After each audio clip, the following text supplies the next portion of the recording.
Más de 8.000 kilómetros recorridos, conociendo algunas de las cabañas más importantes de Sudamérica y a sus criadores, hombres y mujeres apasionados por los caballos y que están dejando un legado en la cría de la raza del caballo criollo. Soy Gustavo Villarrubia. Acompáñame en este viaje por Argentina, Uruguay y Brasil.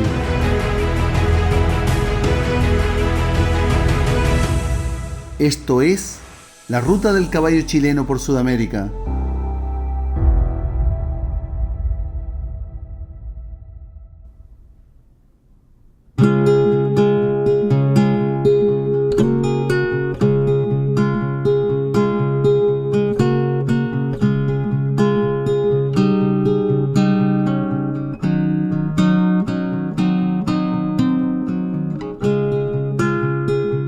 Llegamos a la estancia de don Luis Pedro Valdés, una persona que tiene mucho que hablar con Chile porque vivió en Chile. Luis Pedro, ¿qué tal? ¿Cómo estamos? ¿Qué tal? ¿Cómo estás, Gustavo? ¿Dónde ¿Todo estamos, bien? Luis Pedro? Estamos en el paraje Costas de Maciel, departamento de Florida, Uruguay, lógicamente, en la estancia Corral de Piedra. Estancia que en su momento perteneció a mis suegros y que hoy la tenemos con mi señora y mi familia. ¿Tú aquí crías caballos criollos? Sí, aquí se hace de todo un poco, en realidad se hace agricultura, se hace ganadería y el centro de todo, por supuesto, es el caballo criollo. ¿Y tienes sangre chilena? Sí, de hecho aquí las yeguas de cría mía son prácticamente todas, las 20 yeguas, 18 son de sangre chilena cerrada y los padrillos que uso son todos chilenos cerrados también. ¿Y esto, Luis Pedro, es porque tú viviste en Chile o tiene algo más que solo el hecho de haber vivido en Chile? El tener caballos, digamos, con sangre chilena. Son opciones. Yo soy funcionalista, a mí me gusta el caballo de andar, me gusta el caballo que se luce en las pruebas y realmente como esto es algo muy largo, hay que asegurarse de tener una genética bastante predecible.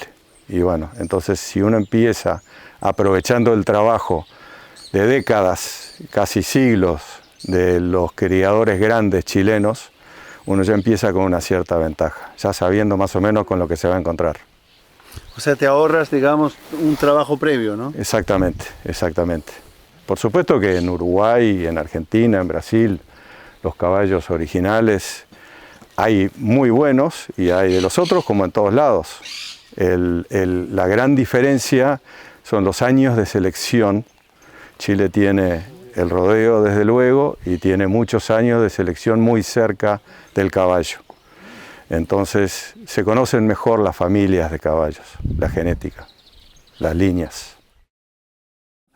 Cuéntanos un poco, queremos volver un poco a tu historia, a tu historia con Chile, de las primeras veces que fuiste. Sabemos que eres un hombre de caballo, y si la primera vez que fuiste ya te llamó la atención el caballo chileno. Sí, yo estuve 25 años fuera de Uruguay. Yo salí a los 24 años recién casado, 23 años recién casado, y no volví sino casi 25 años después. Por supuesto que hasta los 25 años yo estuve muy vinculado con el caballo, siempre de chico, en el campo, digo, no deportivamente, pero sí en el campo. Yo muchos años dirigí la manada, la cría de mi familia, de caballos de mi familia, la parte de registro, digamos. Si bien mi familia es una familia netamente ganadera, pero no necesariamente del caballo. Caballo, herramienta de trabajo, y en ese ambiente me crié yo. Campos de sierra, campos duros, campos donde el caballo realmente no solo presta una utilidad, sino que se separan los que aguantan y los que no aguantan. Y bueno, ese fue un poco el foco, caballada más uruguaya, digamos. Y con eso, digamos, cuando me tocó salir a complementar mis estudios fuera de Uruguay, a los 25 años, 23, 24 años por ahí. Bueno, en ese estado dejé las cosas acá. Y estuve un par de años en Estados Unidos y después empezó mi carrera profesional. Si bien yo había trabajado antes acá, yo soy abogado de formación. Y después me dediqué a la administración de empresas. Y terminando mi maestría en administración de empresas en Estados Unidos, en la costa oeste, donde también busqué estar cerca del caballo y tuve algunas pocas, el poquísimo tiempo que el estudio me permitía, estuve algo vinculado, visité algunos ranchos, sobre todo dedicados a la parte funcional del cuarto de milla, pero no mucho más, porque no disponía del tiempo y ni mucho menos del presupuesto. Y ahí termino en Chile. Terminando mi maestría, me contrata una empresa americana para ir a trabajar en Chile. Fuimos un grupo de compañeros de clase de la universidad a Chile a trabajar en la misma empresa, una empresa americana de productos de consumo masivo, y ahí empecé a hacer mi carrera profesional. Pero por supuesto, a poco andar empecé a extrañar mucho el caballo y busqué formas de relacionarme. Quiso la vida, la casualidad, hizo Dios que me encontrara con amigos que hasta hoy son muy, muy amigos, por coincidencias. Un amigo chileno casado con una uruguaya que terminó viviendo, nos terminamos enterando que vivíamos a una cuadra, él mayor de ejército, y ahí empecé a tratar de vincularme. Llevamos un deporte australiano que se llama el polo cross, que es un deporte, una combinación del polo con el lacrosse americano.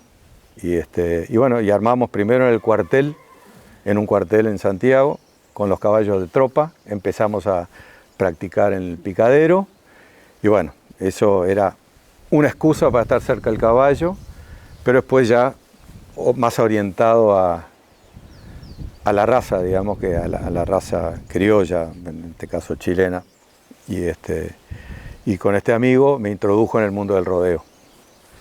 Y a partir del segundo año que estuve en Chile ya empecé a ir a Rancagua todos los años y algunos clasificatorios también, y ahí empecé a primero impresionarme con las líneas vaqueras, ¿no? Primero impresionarme cómo llegado los champions, digamos, lo parejo de los caballos, lo guapo de los caballos, y dije, pucha, esto es lo que a mí me hace vibrar. Y bueno, y ahí empecé a interesarme. Por supuesto, mi prioridad no era esa, mi prioridad era mi carrera, mi familia que estaba empezando a formarse, digamos. Yo estaba recién casado, al poco tiempo ya tuve mi primera hija que nació en Chile, y los otros 3 hijos también nacieron en Chile a lo largo de los 10 años que estuve allá. Y cada vez más cerca del caballo, cada vez más cerca del caballo, cada vez entendiendo más cuáles eran las líneas genealógicas que a mí me interesaban, porque me encantaban sus condiciones funcionales. ¿Y ese momento era solo observación o ya también empezabas a montar al caballo chileno? O sea, mi montada era más deportiva con otro tipo de caballos. Sin embargo, tuve alguna yegua chilena para jugar a este deporte. Quedé impresionado con la facilidad de los movimientos laterales, la inteligencia, en fin, todo eso, pero como todo en deporte de velocidad, faltaba ese componente, por lo tanto, esa experiencia con los chilenos fue solo para aprender un poco el deporte. Después ya las exigencias requerían otro tipo de caballos, pero siempre interesado, porque yo digo, el día que yo vuelva, yo quiero de estos caballos que sean guapos para la vaca, que tengan esa facilidad, que tengan esos movimientos. Y me empecé a interesar claramente por las distintas líneas, y empecé a estudiar cuáles eran las líneas que realmente andaban en el rodeo, que eran guapas para la vaca, etc. Y sí, empecé a tratar de contactarme con criadores y visitar criaderos. El primero que conocí fue la invernada de don Alberto Araya Gómez, tuve el honor de conocerlo. Ya estaba un poquito, digamos, no al 100% en sus capacidades, ya era un hombre de bastante edad, pero conocí las últimas yeguas que crió y bueno, cada día más interesado en el tipo de yeguas de Alberto Araya y en las condiciones funcionales de los caballos que triunfaban en los rodeos, que eran otras, estribillo y taco fundamentalmente. Y bueno, por supuesto, pasé por Santa Isabel, por tantos otros criaderos, tratando de entender, no me perdía remate, por supuesto que ni soñar con poder comprar algo en ese momento. Pero tenías como un objetivo, un sueño de que lo que tú querías criar, ¿ya en ese momento ya pensabas en criar? Sí. ¿O solo era una curiosidad? Yo pensaba que eso podía... No, yo obviamente tenía mis yeguas acá, en Uruguay, yeguas de orígenes principalmente uruguayos, yeguas de una extrema resistencia, rusticidad, como son las yeguas uruguayas, de los criaderos tradicionales de resistencia, y digo, si yo le agrego vaca a estas yeguas y le agrego esa mansedumbre, esa capacidad de movimientos rápidos, es gol. Y entonces empezamos en ese momento mi jefe era Poro Campiotti, mi jefe profesional, digamos, era Poro Campiotti, y empezamos a hablar de importar caballos. Entonces, cuando Poro dijo, bueno, vamos a aprovechar este momento que no sabemos si va a durar mucho, de importar caballos, porque probablemente no haya mucho tiempo más para seguir importando caballos. Nos pusimos a buscar, empezamos a ir a los remates. A esas alturas tú ya te conocías todas las sangres. A esas alturas yo conocía todo. Sabía a qué remates ir, a dónde, qué caballo buscar. Si hay algo que me ha caracterizado a mí es la curiosidad y hablar con los arregladores. No, con los criadores también, pero el criador siempre tiene una visión sesgada. Pero los arregladores, los amansadores en general, en fin, si uno logra el nivel de confianza suficiente, te dan información un poco más objetiva. Y bueno, ahí se produjo la primera compra, que no fue mía, sino que fue de mi jefe, de un nieto de Esperando, que compró de Don Ítalo Zunino en un remate, y yo me encargué de hacerle la cuarentena. Yo en ese momento no tenía condiciones, medios como para comprar, ni siquiera en sociedad, pero sí me encargué de la cuarentena, le conseguí todo, le hice la cuarentena previa a la exportación y bueno, el Long Coche, un caballo que tuvo, que creo que era hijo de Quilanto, estoy casi seguro, nieto de Esperando seguro. Y ese fue el primero, y a Poro le gustó, y al año siguiente o a los 2 años volvió por más, quiso ir por más, como dice él. Y ahí sí, yo tuve condiciones de acompañarlo, y ahí compramos el Andariego, este caballo. Estamos hablando que es un caballo que tiene 25 años, el Andariego tenía 2 años como mucho, no sé si llegaba a 2 años, o sea que hace ya unos cuantos años. Y también trajimos otros, yo principalmente, mi foco era más las yeguas, espejado en lo que aprendí en esos años de los criadores chilenos, como Samuel Parot, como Alberto Araya, como sin duda Ramón Cardemil, la importancia de las líneas maternas, y yo, además de algún padrillo que trajimos en sociedad con Poro, traje una hija de canteado y una hija de reservado. Y esa fue un poco la base, la primera importación de caballos chilenos.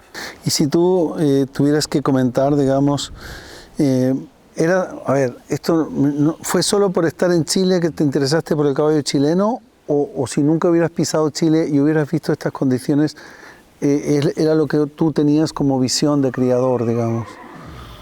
No sé si se entiende la pregunta. Sí, fue en paralelo con el desarrollo y el boom. En realidad no en paralelo, fue ya bastante avanzado el proceso del freno de oro, que a todos nos deslumbró lo que hicieron en Brasil con el freno de oro. Ya en ese momento, quizá de memoria te digo, ya iban capaz que 20 ediciones del Freno de Oro. Hoy vamos por la 40 y algo. 47, ya iban probablemente 18 o 20 ediciones. El boom del hornero, aniversario, todos deslumbrados con eso. Y obviamente la gran mayoría de los criadores uruguayos que veíamos eso, somos hermanos culturalmente de los gaullos, veíamos eso y dijimos, no, esto hay que traer el Freno de Oro a Uruguay. Yo estaba fuera, estuve 25 años fuera. Pero digo, bueno, vamos a tratar de agregar otro componente. Y por supuesto ya estaba en Brasil Señuelo y Comediante. Y esos caballos sí realmente me deslumbraban sus condiciones funcionales. Sobre todo cuando combinado con hornero de aniversario. O sea, era la mezcla perfecta realmente. Entonces digo, bueno, vamos a la fuente y vamos a buscar caballos que tengan esas mismas condiciones que tiene Señuelo y Comediante, que seguramente no sean los únicos, que en Chile debe haber bastante más. Y claramente lo sabía. Y bueno, y por ese lado nos fuimos inclinando, digamos.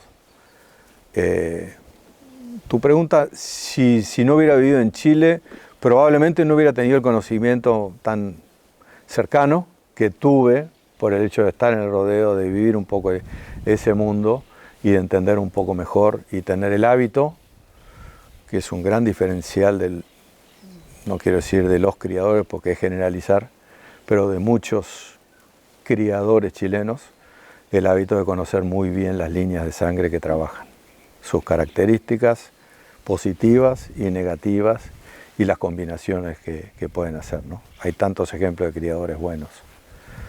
Pero no es un país el que cría, creo que es importante también. El que cría son los criadores. Para mí es mucho más importante elegir los referentes, quiénes son los criadores, los Stanislao Anguita en otra época, los Alberto Schwann, sin duda Samuel Parot, sin duda, sin sombra de duda, Don Ramo Cardemil, o sea, ir eligiendo los referentes y viendo, tratando de, bueno, Alberto Araya Gómez, ni se diga, pero ir viendo qué modelo de crianza usan. Porque, de nuevo, sí, casualmente esos grandes criadores estuvieron en Chile, se desarrollaron en Chile, trabajaron con el material chileno, alrededor de un deporte chileno que es fantástico para probar ese tipo de condiciones. Pero bueno, criadores buenos han habido sin ninguna duda, quizá con otros criterios de selección. En Uruguay, el caso de Felipe Martins, la invernada también, alcance de nombre con la invernada de Araya Gómez. Don Felipe Martins fue un criador supremo que hubo en Uruguay, solo que su foco era la caballada rústica y de resistencia. Y bueno, ni que hablar en Brasil, el espectacular uso que hicieron de hornero, de aniversario, los Martins Bastos, sin duda Flavio Bastos Telechea, el referente máximo, los Pons, mis amigos los Pons, también referentes máximos funcionalmente, y tantos otros, que no voy a nombrar a todos, pero digamos, para mí se trata de entender cuál es su visión de criadores y tratar de copiarla lo más posible. Úsese o no las mismas líneas de sangre, pero por lo menos sí es importante usar los criterios que usaron ellos. Y por eso llegaron a donde llegaron. Cuéntame primero esta yegua, ¿qué yegua es? Esta es una yegua que yo le tengo un cariño enorme, se llama Tortolita, y se llama Tortolita por su tatarabuela materna, que es la famosa yegua Toruela de don Alberto Araya Gómez, de Chile. Esta es una yegua que es interesante genéticamente porque su padre es hijo de aniversario en Madre Borracho en Domingo y la madre, la española de Itapororó, es una yegua hija del Rigolemu, que es Cachupín, en una yegua la invernada consentida, una yegua de Alberto Araya Gómez. O sea que esta yegua reúne sangres alternativas a lo que yo tengo también de estribillo y taco, pero es una yegua que es súper funcional, súper vaquera, etcétera, etcétera, y no tiene las sangres que obviamente que yo uso, y por eso para mí es muy valiosa para esa cruza. Luis, cuéntame un poco vosotros las mismas yeguas y caballos de competición lo tenéis para el trabajo en el campo. Sí, no cuando está en alta competencia, porque obviamente el pelo, en fin, tienen que estar como un atleta de alto desempeño, pero la mayor parte del año, cuando no están en entrenamiento, están sueltas en el campo, que para la cabeza del caballo, sin duda que es lo mejor. Y bueno, esta yegua fue segunda en la Copa Volkswagen, que es como un freno de oro sin la parte morfológica. Fue segunda en la Copa Volkswagen y después ahora está en entrenamiento para correr una credenciadora en marzo del año que viene. ¿Qué es lo que destacas de esta yegua, Luis? Esta yegua es una yegua, ante todo, muy mansa, inteligente. Es una yegua sumamente ágil, rápida de movimientos, predecible, en pocas palabras. Sí, ella se redomonió a los 3 años, se largó al campo, después de redomona corriente se larga al campo 2 o 3 meses y después se enfrena.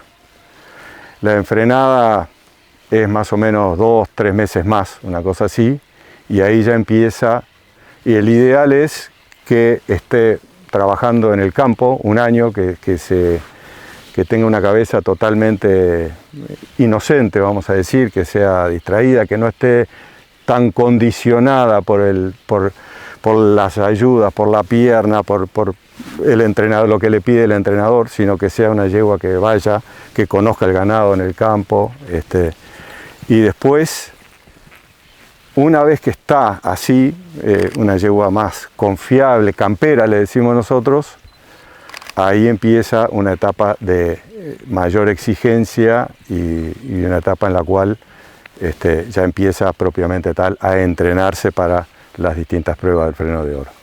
Luis, cuéntanos un poco cómo es la crianza aquí. La crianza aquí yo trato, en mi caso, que es totalmente a campo. O sea, las yeguas se sirven a campo, las yeguas paren a campo y destetan su potrillo 100% a campo. El único momento donde reciben algún tipo de suplementación, los potrillos, es al destete. Yo los encierro y les doy una ayuda, más que nada para que aprendan a comer ración, grano, porque eso en su futuro deportivo es importante que ya sepan comer, que ya estén acostumbrados. Pero no es tanto como para engordarlos ni ayudarlos a criar, porque les damos 60 días, a lo sumo 90 días, y posteriormente ya se largan al campo y se toman recién a los 3 años nuevamente, ¿no? Siempre tratando que sean potreros con buena disponibilidad de pasto, lógicamente. Y esto es campo nativo, es campo natural. El campo natural uruguayo es algo que nosotros lo valoramos mucho porque es sumamente resiliente a la seca, al exceso de agua, etcétera, etcétera. Siempre, por supuesto en invierno él tiene una producción mínima y la helada es susceptible, pero hay especies que incluso dentro de las heladas, vamos a decir, prosperan. Y en la primavera ahora está a punto de explotar, digamos. Es de muy buena calidad. No es lo mismo que una pastura artificial, pero hay sobre todo gramíneas. Y nosotros lo que hacemos es mejoramos el campo natural agregando alguna leguminosa. Yo tengo 20 en padrillo, entre 18 y 20 yeguas, de las cuales paren quizá 18, 17, 18 por ahí. En general los índices de preñez, salvo yeguas muy viejas y eso, son buenos en la raza, que es una de las características de nuestra raza, ¿no? Muy rústica. Muy fértiles. Muy fértiles, muy rústica, y es algo que por eso yo no quiero, o sea, pienso que no podemos perder esa rusticidad del caballo. Por eso priorizamos la cría a campo, ¿verdad? En general hoy por hoy yo ya tengo varios potros que uso y entonces hacemos casamientos un poco más selectivos, pero el esquema tradicional es agarramos 10, 12 yeguas y le ponemos y le ponemos el padrillo en el mismo potrero y nada, es a campo. En algún caso, algún potrillo que estamos probando y todo eso que queremos reservar para después una carrera funcional, hacemos montas dirigidas, pero en general es a campo. Hoy por hoy en la raza es fantástico porque hay una disponibilidad por las tecnologías de reproducción modernas, disponibilidad de semen, de transferencia de embriones, semen congelado, semen fresco, monta dirigida, etc. O sea, hay infinidad de opciones para realmente usar la genética que te interesa y que te gusta, ¿no? Entonces, yo sí trato que la base sean de los padrillos que yo hago, porque vienen de las yeguas que yo conozco y obviamente tengo mucha confiabilidad en ellas, y por lo que hablábamos antes, o sea, si tú quieres tener caballos funcionales, tiene que tener genética lo más predecible posible. No puedes estar adivinando o dejando al azar, o tanto al azar, digamos, el tema de cómo va a salir el caballo. En general, más o menos los caballos salen acordes a lo que uno espera. ¿Pero por qué? Porque uno conoce ya la madre, la abuela, y por supuesto, en el caso de la genética chilena, son muchas generaciones echando bueno sobre bueno, entonces uno ya sabe. Ese es el gran diferencial, a mi juicio, que tuvo la crianza en Chile, muchas generaciones conociendo los caballos y muy identificadas las características funcionales y morales de cada una de las familias. Se sabe bien un estribillo qué es lo que va a dar, un taco qué es lo que va a dar, un colibrí, en fin, las distintas líneas, se sabe más o menos en los grandes promedios qué van a dar.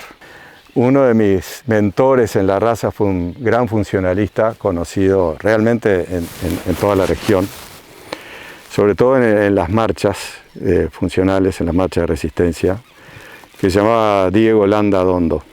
Don Diego Landa Dondo fue una persona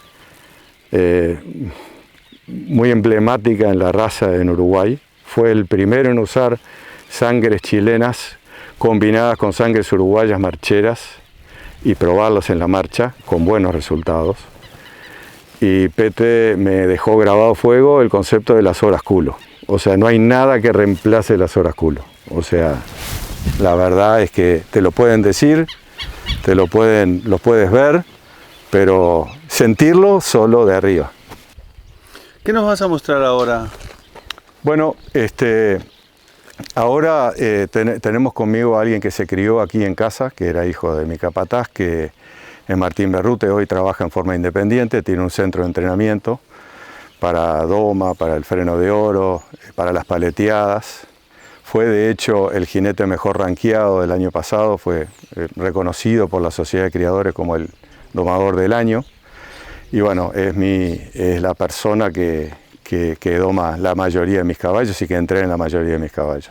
¿Naciste entre caballos? Y yo nací entre los caballos, acá en Corral de Piedra y está. Mi padre era el encargado acá en su momento y después Luis Pedro me dio la oportunidad de empezar a domar y cosas y bueno, me mandó a un gran amigo en Artigas, Mauro Villamor, capaz que lo tienen, que anduvo bastante por Chile también él.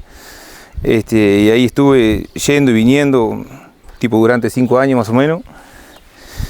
Y bueno, y ahí comenzó lo que fue la carrera a mí. Martín, tú que has montado tanto caballo, ¿se nota mucho la genética del caballo? ¿De dónde viene? Es un poco... Yo creo que la genética es muy importante, principalmente en la sensibilidad de ellos y carácter principalmente. Después, bueno, hoy en día hay mucha genética buena y creo que se hace todo más fácil, relativamente. Y está, medio por ahí la cosa. Pero... ¿Qué vamos a montar? ¿Qué vas a montar ahora? Bueno, ahora vamos a montar Averías No Me Toque. Este caballo yo corrí un redomón. Después corrimos la Copa Volkswagen. Después se fue a entrenar con Juan P. González para credenciadora y bueno, anduvo muy bien. Y después fue a representar a Uruguay y Argentina, la FIC. Y bueno, después Luis Pedro lo estuvo usando ahí como padre y después estuvo también en un circuito que ahí lo volvimos a tener nosotros para prueba femenino. El Ramón es una prueba que revisan el potro y generalmente a los 30 días corremos. La idea es que el potro puede estar manso de abajo, pero cero de doma. Y bueno, ahí lo empezamos a domar y cosas y a los 30 días corremos. ¿Y cómo le fue en esas pruebas? Este caballo ganó muy bien y me lo descalificaron porque tuvo ahí sangró y lo descalificaron por sangre. Aquí viene bien una frase de un gran maestro que tuve, que estuvo aquí varias veces también y que ya no está con nosotros, pero es alguien, un verdadero embajador de la raza en todo el Cono Sur, que era el alemán Gilberto Loureiro de Sousa. Que bueno, me acuerdo y me emociono, pero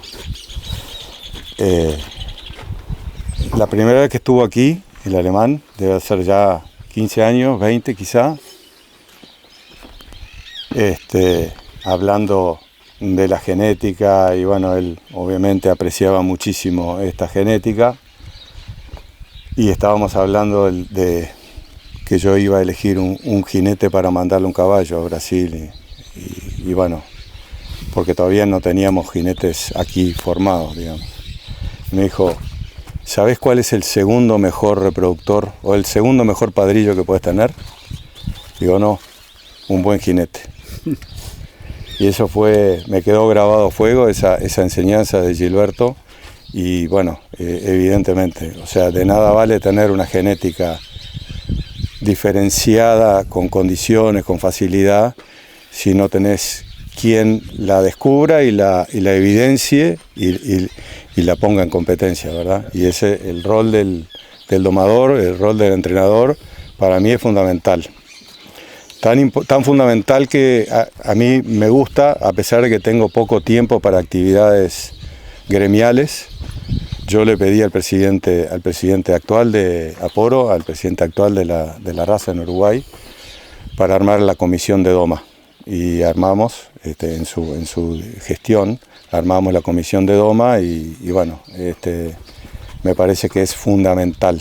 O sea, no criamos caballo para la vitrina, criamos caballo para andar, para competir, para que sean cada vez mejores funcionalmente, más mansos, más confiables, porque es la manera de internacionalizar el caballo, de que compita en todos los lados, que sea un caballo confiable en definitiva.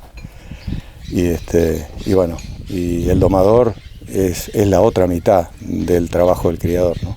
Se pierde la genética, se echa a perder. Y al final las competencias es ese binomio, ¿no? O sea, tienen que andar muy bien los dos, porque si uno anda mal...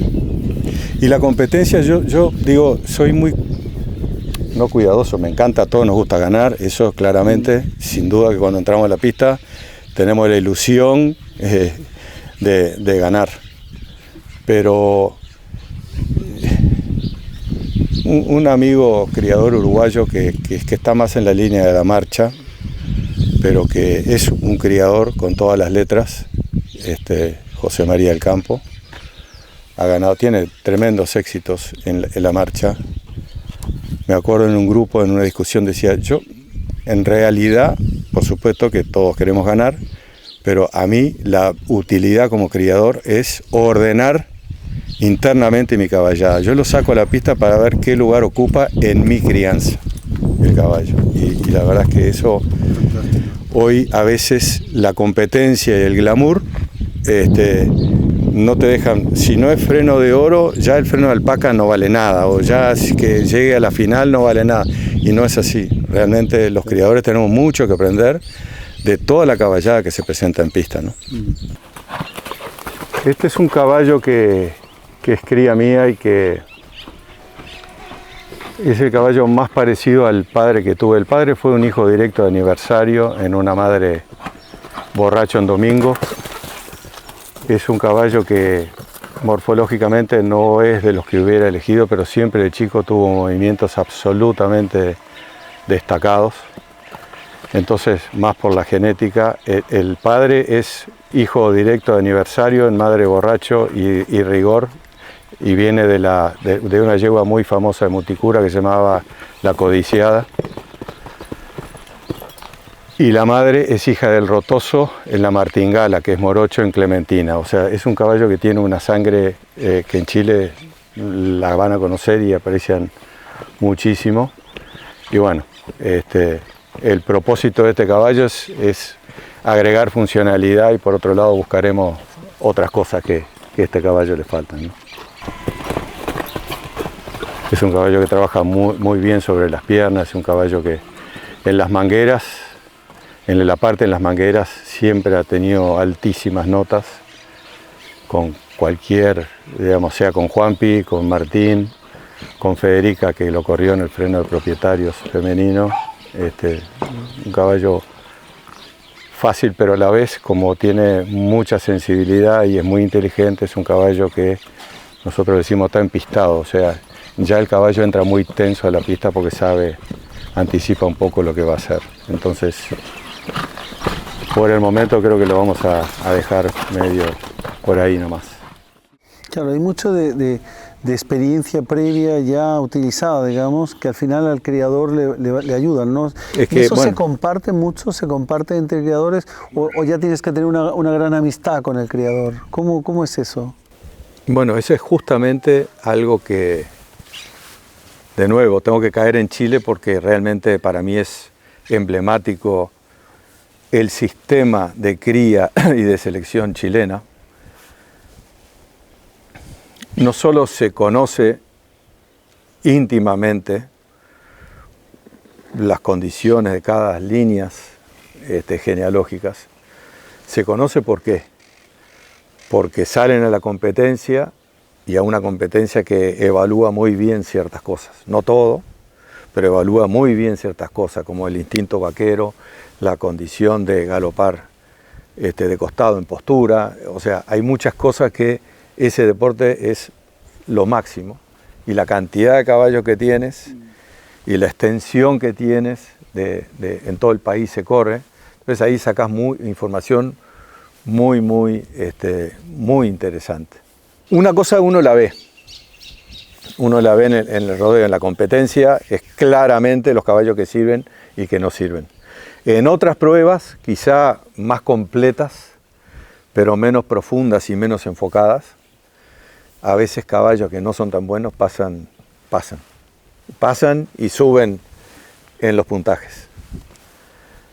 En el rodeo eso no pasa. En el rodeo, si no ataja, el caballo no pasa al segundo animal, ni al tercero, ni al champion, o sea, entonces es muy determinante.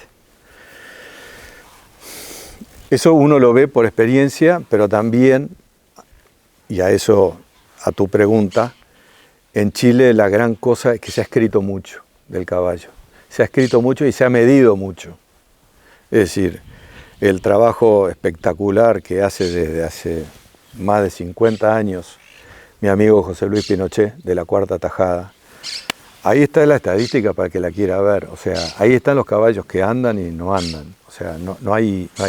Entonces, la conjunción de los rankings, de los caballos que llegan a las finales, de la Cuarta Tajada, que es un estudio espectacular de la eficiencia, de los estudios que ha hecho recientemente de eficiencia, o sea, cuáles son los caballos destacados del total de progenie, digamos, de un determinado caballo, cuáles son los destacados, el porcentaje de eficiencia, que es 20%, 40% o 60%, que te muestra un poco la prepotencia hereditaria, digamos. Entonces, tienen mucho más información, creo yo, la raza que tiene similar información, más quizá por un tema de historia, es la raza de carrera, la pura sangre, la fina sangre inglés o la pura sangre, que ahí tienen siglos corriendo.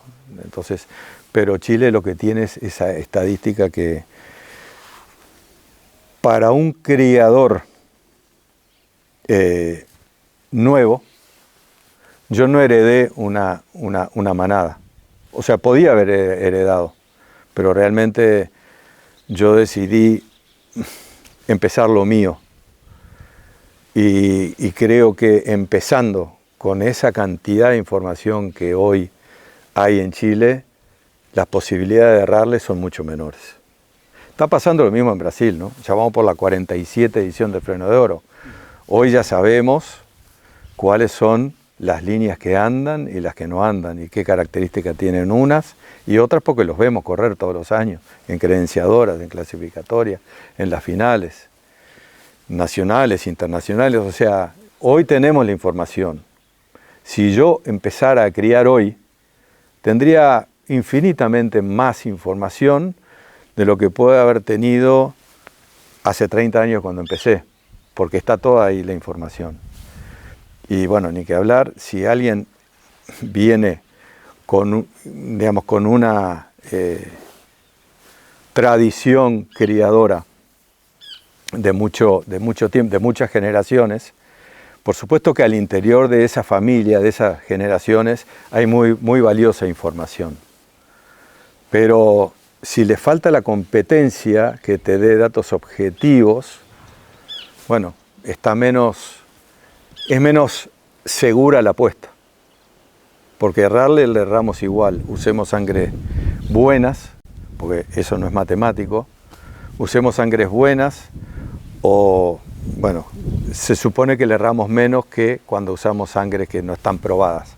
No que sean malas, que no están probadas.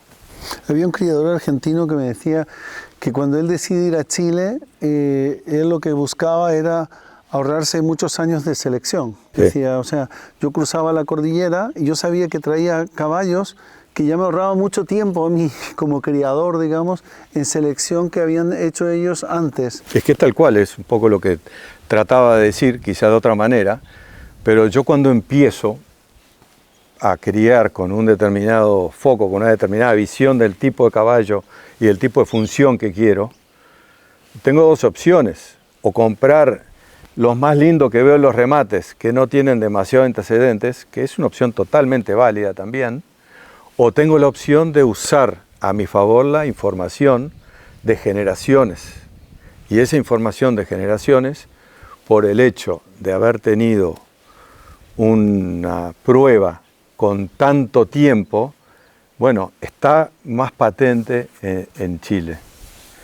Igual hay muy buenos ejemplos en otros países, ni que hablar. Hoy, con los años que llevamos de las pruebas de rodeos en Argentina, tenés mucha información de cuáles son los que andan y cuáles no los que no andan. Ni se diga de la marcha, ya van más de 50 ediciones de la marcha, o sea, son 50 marchas en las cuales se probaron distintas líneas de sangre. Hoy los criadores orientados a la resistencia saben perfectamente cuáles andan y no andan improvisando, ni mucho menos echando sangres que no conocen ni están validadas, o que están probadamente no sirven. Entonces, bueno, es la forma, creo yo, de selección. ¿Cómo no vas a aprovechar el trabajo que hicieron criadores que se terminaron los criaderos hace tantos años? Pero Curiche, hablábamos hoy de donde está Ladislao Anguita, o sea, de ahí vinieron caballos que hoy tienen relevancia en toda la región. Lo mismo Samuel Parot, el origen del criadero Santa Isabel por el lado materno, en fin. No usar esa información es dejar plata sobre la mesa. O sea, está perfecto hacerlo, pero yo creo que sin duda se saltean, como dice mi amigo Osvaldo Pons, la vida de un hombre no alcanza para ver los resultados del caballo que uno sueña. Por lo tanto, hay que avanzar. Aquí es donde está más o menos representado el futuro, si es que demuestran lo que prometen, vamos a decir. Pero aquí son 3 potrillos, el mayor es el que está al medio, que es de 3 años, y estos dos, el Colorado y el Zaino, son de 2 años, están haciendo 2 años ahora en la primavera, en realidad todavía no los han cumplido, pues son tardíos, son como de diciembre. Estos son potrillos de las yeguas mías, chilenas, hijos de del escabullido, que es esquinazo en el tutito. Y el padre de estos 3 potrillos es Sargento de Itapororó. O sea, Sargento de Itapororó, que es un caballo de genética chilena cerrada, padre de la yegua que fue freno de bronce, entiendo, este año, y multifinalista del freno, en fin. Esta es la mezcla, digamos, este es lo que yo estoy agregando para tratar de ir lentamente mejorar algunas estructuras y algunas cosas que las madres mías, que son más de estribillo y taco y que sangres más corraleras, digamos, estoy tratando de buscar un equilibrio sin perder las grandes cosas que tiene claramente el estribillo del taco. Yo usé hijos de Esquinazo, hijos de Esperando, hijos de Bellaco y todavía tengo mi base se compone de eso y de caballada de Alberto Araya Gómez. La doma de estos potrillos, ¿cuándo empieza? ¿Cuándo la haces? Bueno, el que va adelante, Malacara, ese caballo que se llama Capanegra, Averías Capanegra, porque fue un intercambio que hicimos con Fernando Pons, que sé que estuvieron con Osvaldo, pero Fernando se agarró COVID y no pudo estar. Le mando un saludo. Ese caballo es el que se va a domar empieza ahora en el verano, se va a domar. ¿A qué edad lo empieza? Está 3 años. ¿A los 3 años? 3 años. Antes 3 años no. cumplidos. No, antes no. O sea, antes no está terminado. Sobre todo el caballo chileno, de líneas chilenas, son más tardíos. El criollo de por sí no es un caballo que deba ser precoz, porque la precocidad va en contra de la rusticidad. Entonces, si hay que elegir rusticidad en nuestra raza, ¿no?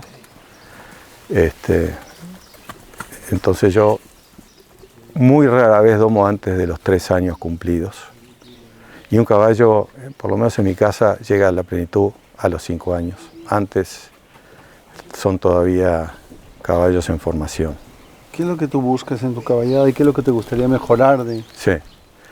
Bueno, creo que condiciones funcionales las tienen en general. Por ese lado creo que estamos cerca de lo que nosotros esperamos tener. Y claramente la evolución que vemos y las decisiones que tomamos son para ir mejorando las estructuras, la morfología, para tener también una morfología más competitiva en nuestra prueba de la raza, que es el freno de oro. Y eso para mí es el acúmulo de todas las pruebas, la prueba más completa. Capaz que es una prueba más de promedios, que es una prueba de alta técnica, pero sin duda que es la prueba más completa, y creo que todos los criadores de criollo, especialmente los que valoramos la función, aspiramos a estar corriendo el freno de oro y mostrando buenos caballos en el freno de oro. Bueno, este es un potrillo que, como los otros dos, es hijo del Sargento de Itapororó, que es un caballo hoy por hoy de los padrillos vivos más importantes en Brasil. Y la madre es de las 2 mejores líneas maternas que tengo en la cabaña. La madre viene del Aragano II de la tradición, que es aniversario en Madre Borracho. Y la abuela materna es la Huelequén lugareña. Es una hija del cautivo hijo del salteador, en la Santa Elba Cardilla, que es taco en la Secarrona. O sea, este caballo viene por línea directa, la sábana abajo va a la Percala, que para mí es la primera yegua de Chile. O sea que este caballo, yo esa línea materna es la que más cuido y trato de procrear, y trato de que los padrillos vengan todos más o menos de esas líneas, ¿no? Bueno, este caballo es hijo de Sargento de Itapororó. La madre es una yegua inbreeding en estribillo. La madre es hija de Palmas de Peñaflor Escabullido, que es hijo de Esquinazo en la Pozo Azul Llorona, que es el tutito en la Nutria Segunda, que es la madre de Hornero nada menos. Y la abuela materna de este caballo es una hija del Reservado en Madre Rival. O sea, tiene 3 campeones de Chile en 2 generaciones este caballo. Es un año mayor. Este va a cumplir 3 Todavía no ha cumplido, va a cumplir en diciembre 3 años y los otros van a cumplir 2 recién. Esas grupas totalmente planchadas pienso que no ayudan tampoco a la funcionalidad.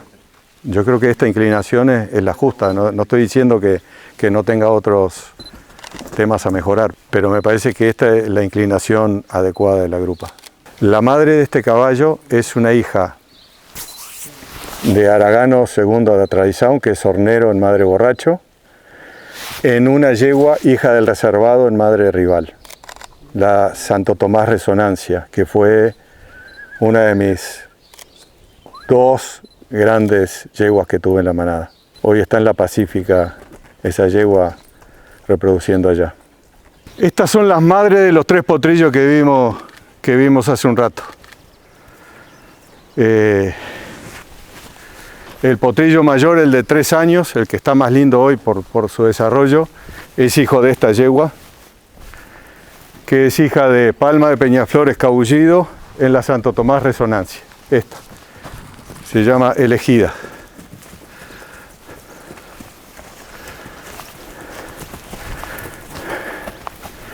Todavía es una mezcla de sangre que da caballos más livianos, así, más livianos de hueso, de estructura, y para mí tienen cosas importantes, pero no son, digamos, no es el tipo que yo quiero fijar. Las otras 2 yeguas son hijas del hijo de aniversario,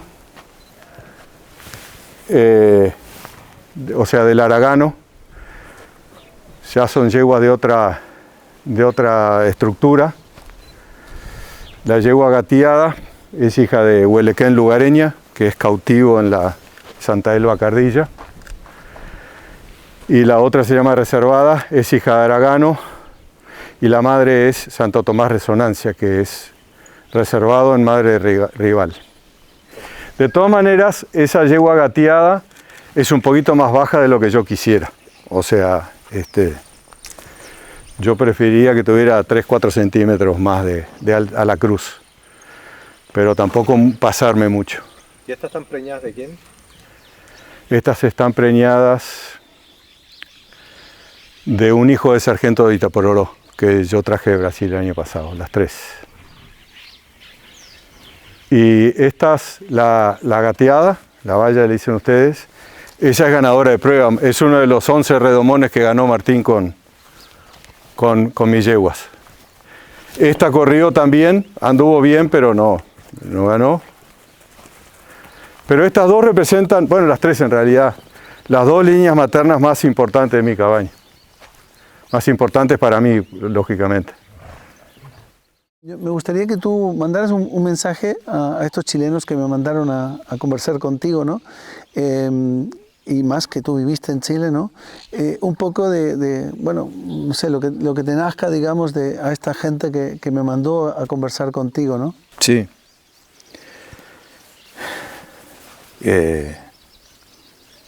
Digo, el mensaje, en primer lugar, creo yo que es de agradecimiento por el trabajo que ha hecho Chile como país criador, con tanta cosa, no solo de tradición, de historia, de documentación. Hoy uno ve, históricamente, uno ve los anuarios de Chile y son lejos los que tienen mayor contenido útil para el criador. No son simplemente una revista de sociales que tienen las fotos de los ganadores. O sea, hay muchos. Yo aprendí mucho, tuve muchos años fuera y lejos de los caballos, pero estuve muy cerca en la lectura. Y material que yo recibía principalmente de Chile.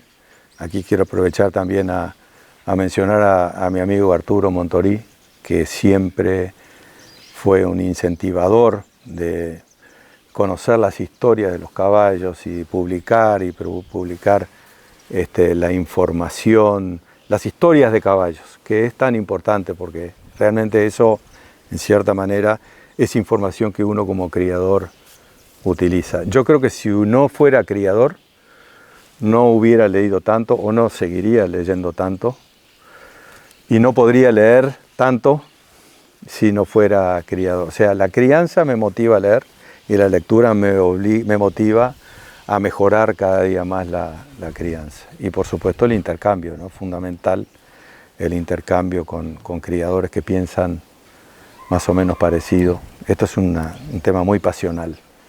Es difícil, hoy hablábamos, es difícil discutir con gente que tiene una visión totalmente diferente del caballo. Creo yo que quienes pensamos que la funcionalidad está antes que nada y que la funcionalidad viene de la genética y que por eso le damos tanta importancia a los peires, a la genética, estamos juntos y intercambiamos y tenemos realmente una riqueza enorme de comentarios. Y en Chile, yo no sé, el caballo es lo que es. El caballo es lo que es y, insisto, hay criadores buenos, criadores que uno respeta, criadores que uno o no conoce o realmente no valora tanto el caballo, porque en definitiva no todos los criadores fueron criados o fuimos criados iguales. Pero a mí me sorprende el trabajo que viene haciendo a nivel directivo, la orientación de la raza en Chile. Por ejemplo, lo último que me tiene maravillado, aparte de los libros de reciente publicación de José Luis, de Arturo, en fin, a mí me tiene sorprendido la app del caballo chileno. O sea, el hecho, la información que te da eso para tomar decisiones es realmente espectacular.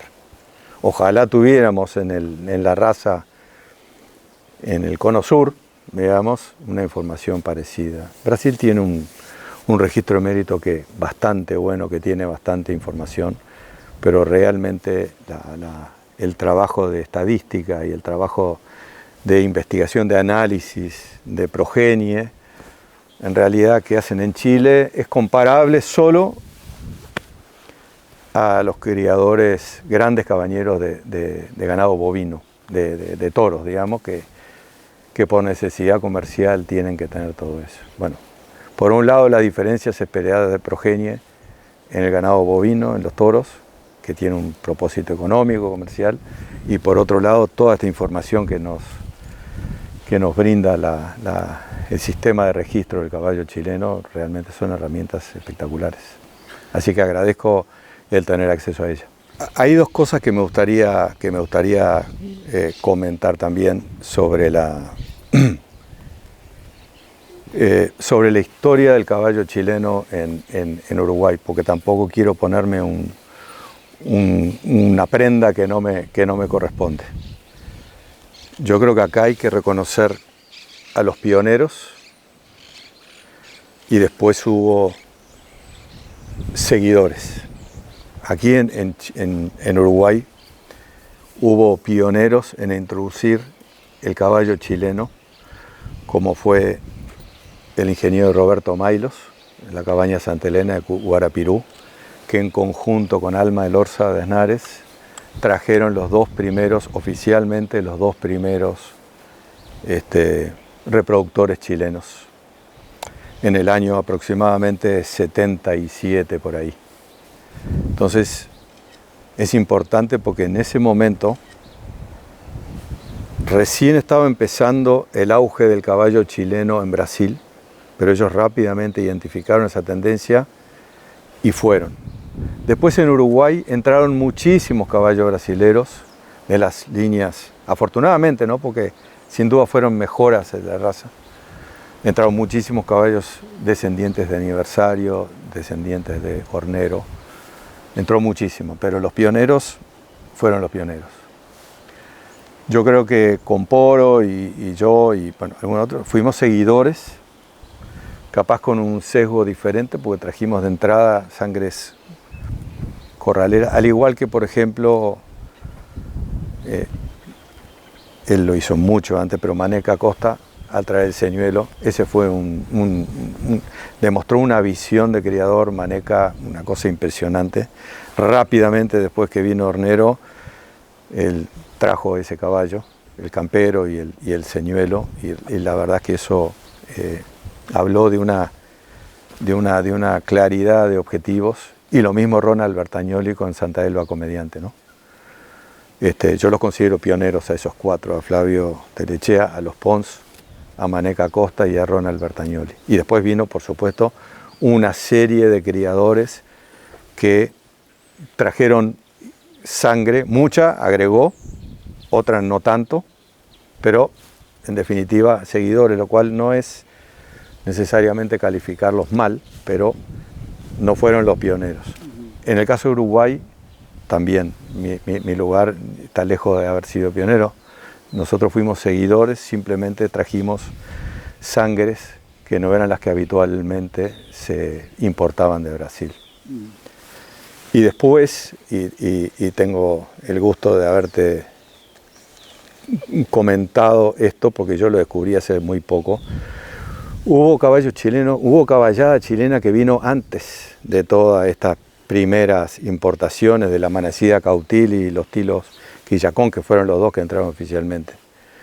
Hubo una caballada que entró en el año 67 de un uruguayo que se hizo corralero, que corrió vacas con don Cacaro de la Fuente y que lamentablemente en la reforma agraria le quitaron el fundo que había comprado y se vino con su caballada acá. Esa caballada se perdió o se diluyó, no sé cómo quieras verla, o se inscribió con otros apellidos, eso Dios dirá, no importa.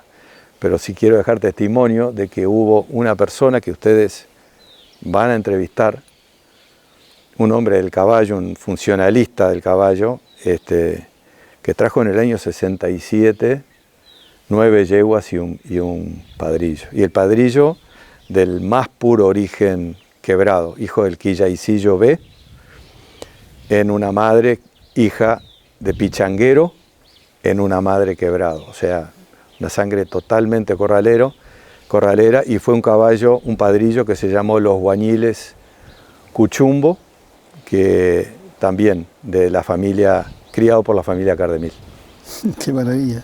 Sí. Muchísimas gracias, Luis. Muchísimas gracias por ese contacto que todavía no conocemos, pero que vamos a conocer pronto. Ojalá. Y para terminar esta entrevista, esta conversación tan agradable y con tanta enseñanza, ¿no? Te queremos regalar el anuario de la Federación de Creadores de Caballo de Raza Chilena, que te lo mandan a ti especialmente. Muchas gracias. Por todo el aporte y todo lo que has hecho Muchísimas gracias por esta raza. Lo leeremos ahora ya las tardes primaverales, pero muchísimas gracias, la verdad, lo valoro mucho. Luis Pedro, si tú pudieras inscribir tus caballos en el registro chileno, ¿tú lo harías? ¿Y por qué? Sí, claramente. Y porque pienso que en algún momento, por supuesto que hoy las barreras comerciales, aduaneras, etcétera, hacen todo bastante caro, pero yo considero que hay sangres que tiene el Uruguay, que mantiene de sangres antiguas, que podrían ser útiles como refresco de sangres en muchos criaderos allá. O sea, ni que hablar que sí. Me encantaría que hubiera esa reciprocidad, digamos. Así como, por supuesto, algunas líneas que hoy están, no quiero decir de moda, pero que han demostrado que son de buenos resultados, también me encantaría tener la posibilidad de usarlas aquí, ¿no?